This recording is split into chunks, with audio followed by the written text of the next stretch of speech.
حدیث مبارکہ میں آتا ہے من جہز غازیا فی سبیل اللہ، یہ لفظ حدیث میں بھی استعمال ہوا ہے کہ جس شخص نے مجاہد کا سامان تیار کیا،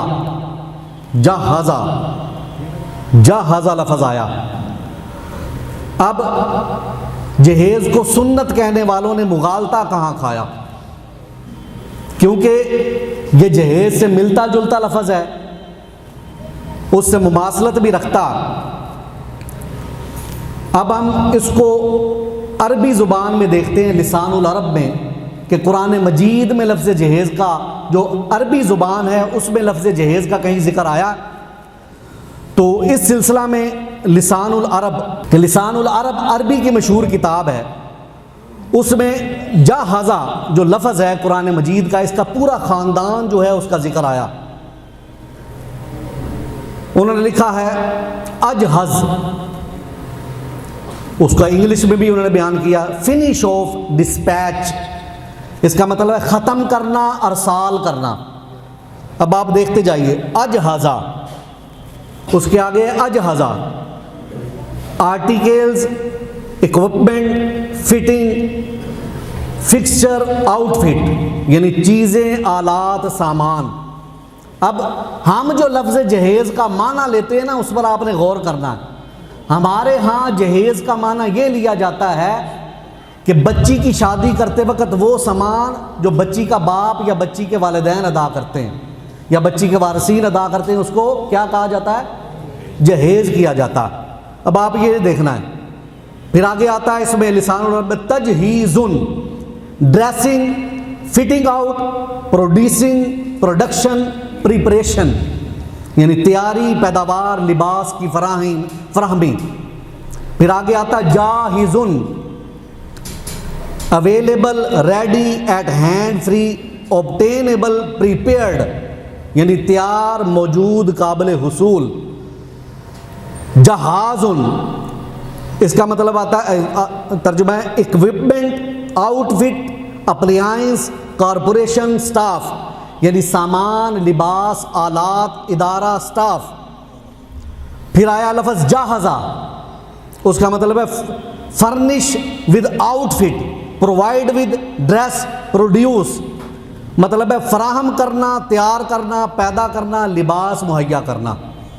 پھر اس میں لفظ آیا ایک جہیز، یہ لسان العرب میں آیا قرآن مجید میں، اس کا اگلا وہ کہتے ہیں جہیز، اس کا مطلب وہ لکھتے ہیں اکوپنگ، یعنی آلات۔ جہزہم، پرووائڈ ہم، فرنشڈ ہم، اسے فراہم کیا گیا، یعنی جہزہم۔ پھر جہزہما، پرووائڈڈ ٹو دیم، یعنی انہیں فراہم کیا گیا۔ اس میں کہیں بھی جہیز کا تصور نہیں آیا۔ اب میں نے یہ سوچا کہ عربی زبان کا ترجمہ کرتے ہوئے ہمارے علماء نے کہیں یہ ترجمہ کر دیا ہو جہیز کا، یعنی بچی کو والدین جو سامان دیتے ہیں اس کو جہیز کہا جاتا۔ تو میں نے کہا کہ انگلش بھی دیکھ لیتے ہیں، انگلش میں یہ روایت جو حدیث مبارکہ ہے، پہلے میں اس کو عربی بیان کر دیتا ہوں۔ جو روایت یہ لی جاتی ہے کہ حضور صلی اللہ علیہ وسلم نے جب سیدہ کائنات کا نکاح کیا، فرمایا، یہ حضرت علی رضی اللہ تعالیٰ نے اس حدیث کو روایت کیا، اور نسائی شریف کی حدیث ہے، کتاب النکاح، نکاح کے متعلق اس میں احکام و مسائل آئے ہیں۔ تو اس کا جو باب کا عنوان ہے، اس کا ہے عنوان جہاز الرجل ابنۃ، کہ آدمی کا اپنی بیٹی کو دیا گیا سامان۔ اس میں یہ حدیث آئی ہے کہ عن علی رضی اللہ تعالیٰ عنہ قال جہز رسول اللہ صلی اللہ علیہ وآلہ وسلم فاطمۃ فی خمیل و قربۃ و وسادۃ حشوها ادخر۔ یہ حدیث مبارکہ ہے، اس کا ترجمہ یہ ہے کہ حضرت علی رضی اللہ تعالیٰ عنہ یہ بیان کرتے ہیں کہ رسول اللہ صلی اللہ علیہ وسلم نے جب اپنی پیاری شہزادی سیدہ کائنات سلام اللہ علیہا کا نکاح کیا تو آپ کو ایک چادر، ایک مشکیزہ، ایک سرہانہ دیا جس میں ادخر کی گھاس بھری ہوئی تھی۔ یہ ٹوٹل سامان تھا جو حضور صلی اللہ علیہ وسلم نے سیدہ کائنات کو عطا فرمایا شادی کے وقت۔ اب اس سامان کو ہمارے ہاں مغالطہ یہ ہوا کہ جس کو سامان کہا جاتا ہے ہم نے اس کو جہیز کا نام دے دیا، اور محدثین جو ہیں انہوں نے اس امر پر غور نہیں کیا، کیونکہ محدثین جنہوں نے اس کی حدیث کی جو تشریح بیان کی ہے وہ بر صغیر پاک و ہند کے تھے، اور ہندوؤں میں یہ رسم ہے کہ جب وہ اپنی بیٹی کو رخصت کرتے ہیں تو وہ جہیز دیتے ہیں، یہ سارا سامان جو اب ہم بھی دیتے ہیں، مگر اس جہیز کو وہ وراثت کے قائم مقام تصور کرتے ہیں۔ وہ کہتے ہیں یہ جو جہیز دے دیا ہے تمہیں وراثت میں سے حصہ دے دیا ہے، تمہارا وراثت میں کوئی حصہ نہیں ہے، مگر ہمارے ہاں اسلام میں یہ کوئی تصور نہیں ہے۔ آپ جتنا مرضی جہیز، جس کا حکم نہیں دیا اسلام نے، آپ جو مرضی دیتے چلے جائیں، مگر وراثت میں جو اللہ اور رسول نے بچی کا حصہ رکھا ہے وہ بھی آپ کو دینا پڑے گا، اگر نہیں دیں گے تو جو چھٹکارا حاصل نہیں ہوگا۔ اب اس حدیث کا ترجمہ محدثین نے جہیز کر دیا، مگر اس کا اصل جو معنی بنتا ہے وہ سامان ہے، بلکہ جہیز نہیں ہے۔ اور یہ بھی جو تاجدار کائنات صلی اللہ علیہ وسلم نے دیا، میں آگے حدیث بیان کروں گا، یہ بات اظہر من الشمس ہو جائے گی کہ یہ سامان کس نے خریدا، کون خریدنے گیا، کس کے پیسے تھے اور کون لے کر آیا، یہ سارا میں اس حدیث میں جب بات نکل کے سامنے آئے گی تو واضح ہو جائے گی۔ تو میں نے یہ سوچا کہ عربی میں تو چلو ترجمہ کرتے ہوئے جو محدثین ہیں وہ ڈگمگا سکتے ہیں، کیونکہ وہ برصغیر پاک و ہند کے تھے، جہیز کو انہوں نے دلہن کی طرف سے دیا گیا سامان تصور کر لیا ہوگا۔ انگلش میں دیکھ لیتے ہیں، اب sunna.com پر یہ حدیث مبارکہ وہاں سے میں نے لی ہے، اس کا انگلش میں جو ٹرانسلیٹ ہوئی ہے اس عربی کی، تو اس میں بھی جب میں نے دیکھا تو میں حیران رہ گیا کہ اس جہازہ کا جو تصور ہے اور معنی ہے ہر جگہ پر سامان ہی ملتا، جہیز اور سامان، وہ سامان جو ہے وہ عام استعمال کا سامان ہو سکتا ہے۔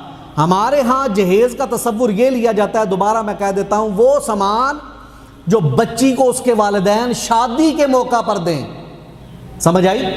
اس طرح کی کسی عربی کتب میں ترجمہ کسی عربی محدث نے نہیں کیا، بر صغیر کے محدثین نے یہ کیا، ان سے خطا ہو سکتی ہے اس معاملے میں، مگر اس کا انگلش ترجمہ آپ دیکھیے، it was narrated that Ali may Allah pleased with them، کہتے ہیں یہ حدیث مبارکہ حضرت علی سے مروی ہے، اللہ ان سے راضی ہو رضی اللہ تعالیٰ عنہ۔ The messenger of Allah fitted out Fatima with the velvet dress, a water skin and a pillow stuffed with idkhar۔ تو اس کا جو اب آپ یہ دیکھ لیجئے، اس مقام پر بھی جو انگلش میں اس کا ترجمہ کیا گیا تو وہ جو جہازہ ہم اور جہازہ کا جو ترجمہ کیا گیا وہ کیا گیا فٹ اٹ آؤٹ، کہ وہ سامان تھا جو حضور نبی کریم صلی اللہ علیہ وسلم نے سیدہ کائنات کو عطا فرمایا، یعنی سامان تو تھا مگر وہ جہیز نہیں تھا۔ اب وہ سامان تھا کیا، اس کی ریالٹی کیا ہے، اس کی حقیقت کیا؟ جب ہم حدیثوں کی کڑیاں ملا کر اس معاملے کو سمجھنے کی کوشش کرتے ہیں نا، یہ معاملہ اظہر من الشمس ہو جاتا۔ یہ مختلف احادیث اور تاریخ کی کتب میں یہ حدیث مبارکہ آئی ہے، تو جن کتب سے میں نے استفادہ کیا ان کا صرف میں نام لے دیتا ہوں یہاں پر تاکہ آپ کو سمجھ آ جائے۔ ان کتب کو آپ الگ الگ پڑھیں گے تو معاملہ سمجھ میں نہیں آئے گا، جب آپ ان کو ملا کر پڑھیں گے اور کسی میں کوئی بات لکھی ہوئی ہے کسی میں کوئی بات لکھی ہوئی ہے، جب ملا کے سب کو پڑھا تو وہ جو عقدہ تھا جہیز کا وہ سامنے آ گیا اور معاملے کی سمجھ آ گئی۔ تو یہ کون سی کتابیں اس میں دیکھی ہیں؟ سنن نسائی، امام نسائی کی، امام احمد بن حنبل کی مسند احمد بن حنبل، اس میں یہ حدیث آئی ہے، سنن ابن ماجہ میں یہ حدیث آئی ہے، البدایہ والنہایہ میں یہ حدیث آئی ہے، طبقات ابن سعد میں یہ حدیث آئی ہے، اور سیرت کبریٰ میں یہ حدیث آئی ہے، اور شرح زرقانی میں یہ حدیث آئی ہے، اور آخر میں سیرت رسول عربی از پروفیسر علامہ نور بخش توکلی۔ ان ساری کتب کا جب مطالعہ کیا تو یہ بات سامنے آ گئی۔ کیا بات سامنے آئی؟ جب حضرت علی شیر خدا کرم اللہ وجہ الکریم، یہ ایک طویل حدیث ہے کہ پہلے کسی نے نکاح کا پیغام بھیجا، سیدنا ابو بکر صدیق نے بھیجا، آقا دو جہاں خاموش رہے، پھر حضرت عمر فاروق نے نکاح کا پیغام بھیجا سیدہ فاطمہ کے لیے، تو آقا دو جہاں خاموش رہے۔ پھر انہوں نے حضرت علی کو مشورہ دیا کہ علی، بڑے بڑے قریش نکاح کا پیغام لے کر گئے ہیں مگر کسی کے نکاح کو آقا دو جہاں نے پیغام کو قبول نہیں فرمایا، مجھے لگتا ہے کہ آقا دو جہاں آپ کے انتظار میں بیٹھے ہیں، تو ہمارا یہ مشورہ ہے کہ آپ تشریف لے جائیے۔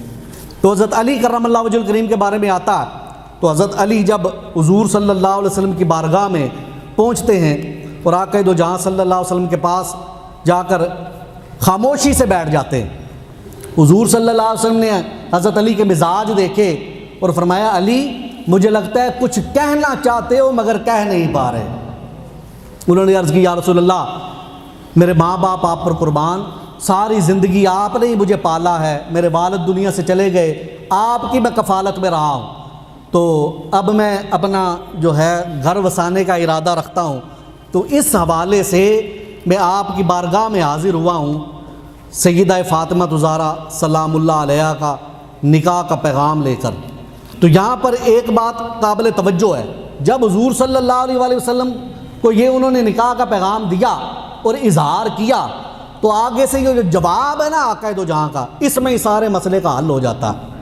وہ کیا جواب دیا؟ فرمایا، اے علی، گھریلو ضروریات کی کوئی چیز تمہارے پاس ہے جسے تم وسیلہ بناؤ؟ اب مجھے یہ بتائیں، گھر کا سامان اگر ماں باپ نے بچی کو دینا ہو تو آقا دو جہاں مولا علی کو یہ سوال کیوں کرتے؟ سمجھ میں آئی بات کہہ گئی؟ اس بار میں نے محنت کی ہے بھائی، غور سے سنو، بات کو ضائع نہ کر دینا۔ اگر بچی کے والدین کی ذمہ داری ہوتی کہ انہوں نے سامان دے کر گھر بسانا ہے بچی کا، تو سیدہ کائنات کا ہاتھ مانگتے وقت آقا دو جہاں مولا علی سے یہ کیوں پوچھتے کہ تمہارے گھر میں کوئی سامان ہے کہ نہیں ہے؟ کیونکہ یہ عرب کا طریقہ کار تھا، یہ رواج تھا کہ گھر کی ذمہ داری بچے کی ہوتی ہے، دلہے کی ہوتی ہے، اس نے پہلے گھر کا سامان بنانا ہے، پھر عزت و تکریم کے ساتھ کسی کے بیٹی کو اپنے گھر لانا ہے۔ یہاں تو گنگا ہی الٹی بہتی ہے، یہاں کے طریقہ کار ہی مختلف ہیں، وہ تو اپنی مرضی تو دینا دور کی بات، یہاں پر اب سوال کیا جاتا ہے، بدبختی کے ذریعے منہ کھولے جاتے ہیں، گندے منہ کھول کر بچی کے والدین سے مطالبہ کیا جاتا ہے، بدبختو تم نے یہ کہاں سے نکال لیا ہے؟ آقا دو جہاں نے تو کوئی جہیز اپنی بیٹی کو نہیں دیا، اور میں آپ کو بتا رہا ہوں وہ جہیز دیا، یہ جو 3-4 چیزیں میں نے بتائیں تو وہ کس طرح دیا؟ تو انہوں نے عرض کی، یا رسول اللہ صلی اللہ علیہ وسلم، میری ماں باپ آپ پر قربان، آپ کو تو میرے متعلق پتہ ہے، جتنا آپ مجھے جانتے ہیں کائنات میں اور کوئی نہیں مجھے جانتا، میرے پاس ایک اونٹ، ایک تلوار اور ایک زرہ کے علاوہ اور کچھ نہیں۔ تو اس وقت حضور صلی اللہ علیہ وسلم نے کہا کہ اونٹ تمہاری سواری کے لیے علی، اور تلوار تمہاری جنگ کے لیے ہے، ہر ٹائم تم مستعد رہو، مگر جو زرہ ہے اس کو وہ زرہ لے آؤ۔ کیا لے آؤ؟ زرہ کہتے ہیں ڈھال، جنگ میں جو ایک لباس ہوتا تھا اوپر پہنا جاتا تھا، مولا علی کا بڑا شاندار لباس روایات میں آتا ہے، بڑا شاندار لباس تھا۔ اس وقت حضور نبی کریم صلی اللہ علیہ وسلم کی خدمت میں وہ لباس پیش کیا گیا، جب حضرت ابوبکر صدیق، حضرت عمر فاروق اور حضرت سعد تینوں نے حضرت علی کو یہ پیشکش کی تھی نا کہ آپ جائیے، جا کر سوال کیجئے، ہم بھی آپ کے ساتھ چلتے ہیں، تو وہ اس وقت وہاں پر موجود تھے۔ تو حضرت علی کو نے جب وہ سامان پیش کیا، وہ زرہ آقا دو جہاں کی بارگاہ میں پیش کی، تو آقا دو جہاں نے پہلے حضرت علی کو کہا کہ جاؤ یہ جو زرہ ہے یہ بازار میں بیچ آؤ۔ تو وہ زرہ لے کر حضرت عثمان غنی کے پاس آ گئے، تو حضرت عثمان غنی مالدار تھے، انہوں نے جب زرہ بیچنے کے لیے ان کو پیش کی تو انہوں نے اس کا ریٹ لگایا 400 درہم۔ تو 400 درہم میں سودا طے ہوا، وہ درہم دے کے جب زرہ ان کو دے کر 400 درہم لے لیے، تو حضرت عثمان غنی نے فرمایا، علی یہ ڈھال آپ کے اوپر ہی سجتی ہے، یہ ڈھال آپ کے اوپر ہی سجتی ہے، وہ 400 درہم میری بھی میں نے یہ آپ کو بیچ دی، اب جو زرہ ہے میں آپ کی خدمت میں تحفہ پیش کرتا۔ تو وہ تحفہ دے دیا، واپس کر دی گئی۔ تو آ کے سارا واقعہ حضور نبی کریم صلی اللہ علیہ وسلم کو مولا نے سنایا، تو حضور صلی اللہ علیہ وسلم نے دست مبارک اٹھا کر حضرت عثمان غنی کے لیے دعا فرمائی، اور پھر ان پیسوں میں سے 400 درہم میں سے کچھ دینار اٹھائے گنے بغیر وہ سیدنا ابو بکر صدیق کو پکڑائے اور فرمایا آپ جائیے بازار جا کر ان کے گھر کی ضروریات کا کچھ سامان خرید لائیے۔ اب مجھے بتائیے کہ وہ جہیز جو ہے جس کو ہمارے محدثین نے جہیز بنایا ہوا ہے اور جہیز سمجھ کر امت مسلمہ کا جینا حرام ہو گیا، ہم وہ کہتے ہیں کوا چلا کس کی ہنس کی چال اور اپنی بھی بھول گیا، ہم چلے تھے یہ ہندوؤں کی چال اور ہم اپنی بھی اپنا بیڑا غرق ہم نے کر لیا، غلط نظریات کو اپنا کر، غلط طریقہ کار کو اپنا کر اپنا بیڑا غرق کر دیا، ساتھ دوسروں کا بھی بیڑا غرق کر دیا۔ جہیز دینے والے اور لینے والے دونوں پریشان ہیں، مگر بات کوئی نہیں کرتا، بات کوئی، دونوں مجبور ہیں۔ مگر میں آپ کو بتا دینا چاہتا ہوں کہ تاجدار کائنات صلی اللہ علیہ وآلہ وسلم نے کوئی جہیز سیدہ کائنات کو نہیں پیش کیا۔ اب سوال یہ پیدا ہوتا، اب ابو بکر صدیق رضی اللہ تعالیٰ عنہ بازار جاتے ہیں، اس میں سے یہ سارا سامان یہ خرید کر لائے، اس کے علاوہ کچھ مٹی کے برتنوں کا ذکر آتا، وہ خرید کر لے آئے۔ جب لے آئے تو اس کے بعد آقا دو جہاں نے نکاح پڑھایا۔ اب سوال یہ پیدا ہوتا ہے یہ ذمہ داری اگر بچے کی تھی پورا کرنے کی تو تاجدار کائنات خود یہ سامان لے آتے، حضرت علی سے کیوں کہا جا رہا ہے؟ وہ اس لیے کہا جا رہا ہے کہ حضرت علی کرم اللہ وجہ الکریم اپنے والد محترم کے وصال کے بعد حضور نبی کریم صلی اللہ علیہ وسلم کے زیر کفالت تھے۔ کیا تھے؟ ان کے کفیل بھی آقا دو جہاں تھے۔ اب کفیل نے ہی وہ ذمہ داری پوری کرنی ہوتی ہے، اگرچہ ان کے پیسوں سے کی مگر تاجدار کائنات نے وہ ذمہ داری پوری کی۔ یہی وجہ ہے اگر بالفرض ہم یہ مان بھی لیتے ہیں کہ وہ جہیز آقا دو جہاں نے لیا اپنے پیسوں سے، تو جو کفیل ہوتا ہے وہ اس چیز کا ذمہ دار بھی ہوتا۔ اگر تاجدار کائنات بھی لے لیتے تو مولا علی کے کفیل بھی آقا دو جہاں صلی اللہ علیہ وسلم تھے۔ مگر میں نے آپ کو ریالٹی بتا دی اور حقیقت بتا دی، دراصل جس سامان کو ہم جہیز سمجھ کر مغالطہ کھاتے ہیں وہ سامان جو ہے وہ جہیز نہیں ہے، وہ سامان آقا دو جہاں کے پیسوں سے نہیں لیا گیا، وہ جہیز بھی نہیں ہے، وہ فقط سامان تھا، اور وہ سامان بھی مولا علی کے اپنے پیسوں سے خرید کر سیدنا ابو بکر صدیق نے دیا تھا، اور تاجدار کائنات نے ان کا گھر اس قابل بنا دیا کہ وہاں پر رہائش کے قابل ہو سکے۔ تو یہ حدیث کی، یہ جہیز کی جو ریالٹی اور حقیقت ہے۔ اب آپ مجھے بتائیے کہ ہم کہاں کھڑے ہیں، ہمارا کیا بنے گا، ہم کس ڈگر پر چلے ہوئے ہیں؟ میں نے آپ کو پہلے بھی عرض کی تھی کہ ہمارا جو ہے 1000 سال ہم نے ہندوؤں کے ساتھ گزارا ہے۔ کس کے ساتھ گزارا ہے؟ ہندوؤں کے ساتھ۔ ہمیں 75 سال ہوئے ہیں بلغ ہوئے ہیں۔ تو یہ جو ڈاوری جس کو کہا جاتا ہے جہیز، یہ ہندوانہ کلچر تھا، کیونکہ ان کے اندر بچیوں کو جائیداد میں سے حصہ نہیں دیا، جہیز کو جائیداد کا قائم مقام تصور کیا جاتا، وہ ضروریات سامان دے دیتے ہیں، وہ کہتے ہیں چلو فارغ، جہیز میں کوئی حصہ۔ تو اسلام نے یہ کہا کہ جہیز کا کوئی تصور نہیں ہے، مگر تمہاری اولاد کا تمہاری پراپرٹی میں برابر کا حصہ ہے، اگر وہ نہیں دو گے تو تمہاری پکڑ ہو جائے گی۔ جہیز جتنا مرضی دیتے پھرو، اپنا ستیہ ناش کرتے پھرو۔ یہ تو سمجھنے کی بات ہے نا، بیچارے والدین بھی کریں تو کیا کریں، معاشرہ ہی اس قسم کا بگاڑ کا اختیار کر چکا۔ تو میں نے یہ عرض کیا تھا پچھلے جمعے بھی، میرے مخاطب امت مسلمہ کے جوان ہیں، امت مسلمہ کے جوان ہیں۔ تو یہ نوجوان طبقہ جو ہے، 1 منٹ میں بات ختم کر رہا ہوں، جن کی شادیاں ہو چکی، جو ہو چکا، مگر میں آپ سے ایک گزارش کرتا ہوں، میرا پتر، میرا بھائی، کسی کی بہن بیٹی گھر لے کے آؤ گے نا تو جہیز کی لعنت کا انکار کر دینا۔ کرو گے کہ نہیں کرو گے؟ بولو، کرو گے کہ نہیں کرو گے؟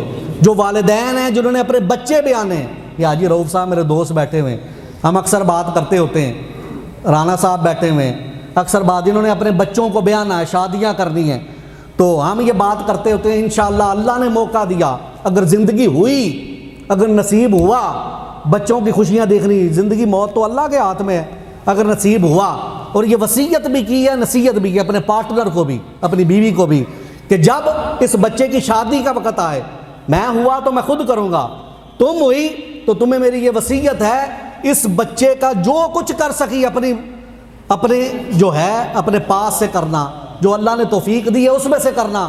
جہیز کو خنزیر، سور، پیشاب کی طرح حرام تصور کرنا، خنزیر، سور و حرام اور پیشاب کی طرح حرام تصور کرنا۔ کسی کی بچی جو پڑھا لکھا کر محنت کر کے جو تمہیں دے دیتا ہے، یہ کافی نہیں ہے؟ یہ کافی نہیں ہے؟ اس نے اپنی جمع پونجی اس پر خرچ کر دی، سب کچھ اس پر لگا دیا، اب ساتھ وہ ٹرک تمہیں سامان کا نہ دے، تمہارا جو گھر نہیں بھرتا۔ تو میرے کہنے کی بات ہے کہ یہ جو ہے نوجوان طبقہ جو ہے وہ میرے ساتھ وعدہ کرے، وعدہ کرتے ہیں کہ نہیں کرتے؟ وعدہ کرتے ہیں کہ نہیں کرتے؟ اپنے بچوں کا کم از کم جہیز مت لانا، بیٹیوں کو جو نصیب ہے دے دینا، اگر اگلا گھر نہیں سمجھتا تو اپنے بچوں کا جہیز نہ لانا۔